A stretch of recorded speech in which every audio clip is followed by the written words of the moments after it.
नमस्कार मित्रों, स्वागत है आपका। हिंदू धर्म में पति को किसी भी संकट से बचाने के लिए पैरों में आलता लगाने को महत्वपूर्ण माना गया है, लेकिन हमारे शास्त्रों में इसके कुछ नियम बताए गए हैं जो हर महिलाओं को अवश्य मानना चाहिए। हमारे हिंदू धर्म में किसी भी विवाहित महिला का 16 श्रृंगार करना बहुत ही शुभ माना जाता है। हाथों में मेहंदी, मांग में सिंदूर और पैरों में आलता किसी भी दुल्हन की पहचान माना जाता है। ऐसा माना जाता है कि किसी भी सुहागन महिला का श्रृंगार इन सभी चीजों के बिना अधूरा है। तो आइए मित्रों, जानते हैं हमारे धर्म शास्त्रों के अनुसार पैरों में आलता लगाने के कुछ विशेष नियमों के बारे में। मित्रों, शास्त्र कहता है कि किसी भी व्रत और त्योहार में हर एक विवाहित को आलता जरूर लगानी चाहिए। करवा चौथ या किसी ऐसे त्योहार में आलता का विशेष महत्व ज्यादा बढ़ जाता है, जिसमें एक विवाहित महिला पति की दीर्घायु की कामना के लिए व्रत या पूजन करती है। लेकिन क्या आप जानती है, किसी भी श्रृंगार को करने के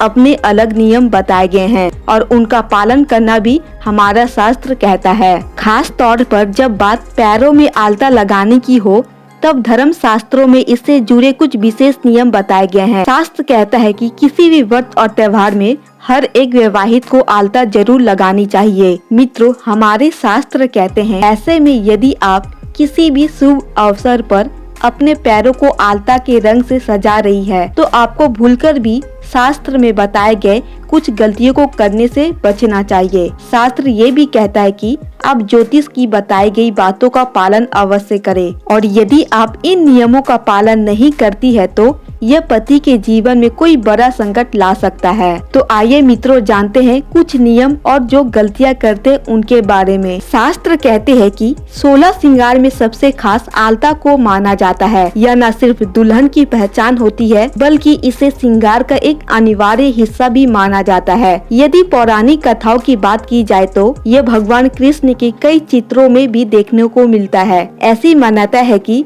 उन्होंने राधा रानी के चरणों को आलता से ही सजाया था। यह लाल रंग का एक तरल होता है और लाल रंग उर्वरता, प्रेम तथा समृद्धि के प्रतीक माना जाता है। शास्त्र कहती है जो भी स्त्री इसे पैरों में लगाती है उसके सौभाग्य में वृद्धि होती है और पति के साथ संबंध मजबूत होते हैं। इसे लक्ष्मी के आगमन के लिए भी शुभ माना जाता है। इसी वजह से जब कोई नई दुल्हन ससुराल में प्रवेश करती है तो वो आलता में पैर रखकर अंदर कदम बढ़ाती है। इससे नई दुल्हन के साथ माँ लक्ष्मी का भी प्रवेश हो जाता है। इसीलिए किसी भी विवाहित महिला को पैरों में आलता का इस्तेमाल करते समय गलत दिशा यानी कि दक्षिण दिशा की तरफ मुंह करके इसे नहीं लगाना चाहिए। शास्त्र में ऐसी मान्यता है कि आलता का इस्तेमाल महिला जब भी करे उत्तर या पूर्व दिशा की ओर मुख करके ही करे।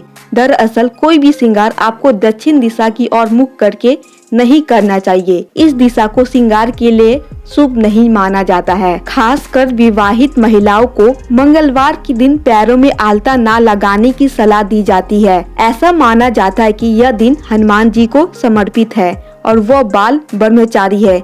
इसी वजह से इस दिन महिलाओं को श्रृंगार ना करने की सलाह दी जाती है। विशेष तौर पर आलता पर जोर दिया जाता है। खास तौर पर यह भी ख्याल रखिए कि कोई भी महिला यदि आप जल्दबाजी में भी आलता लगा रही है, तब भी आपको इसे पूरा करके ही छोड़ना चाहिए। विवाहित महिला को हमेशा पैरों के आगे वाले हिस्से से एड़ी तक इसे लगाना चाहिए और कभी भी एड़ी को खाली नहीं छोड़ना चाहिए। भूलकर भी महिलाएं आलता लगाने के बाद पैर ना धोए। कभी भी आपको तुरंत आलता लगाने के बाद पैर ना धोने की या पोंछने की सलाह दी जाती है और इसे जानबूझकर पैरों से हटाना भी नहीं चाहिए। यह आपके पति के लिए दुर्भाग्य ला सकता है। आलता को पानी से छुड़ाना श्रृंगार का अपमान करना है। इसे आपके दाम्पत्य जीवन में संकट के संकेत मिलते हैं। यदि आप किसी भी व्रत या त्योहार में पैरों को आलता से सजा रही है तो यह बताई बातों को ध्यान में रखे, जिसे आपका रिश्ता हमेशा के लिए मजबूत रहे और दुर्भाग्य भी प्रवेश ना कर पाए। मित्रों, शास्त्रों में बताए गए ये जानकारी यदि आपको पसंद आई हो तो प्लीज आप हमारे चैनल को सब्सक्राइब कर दे और वीडियो को एक लाइक भी कर दे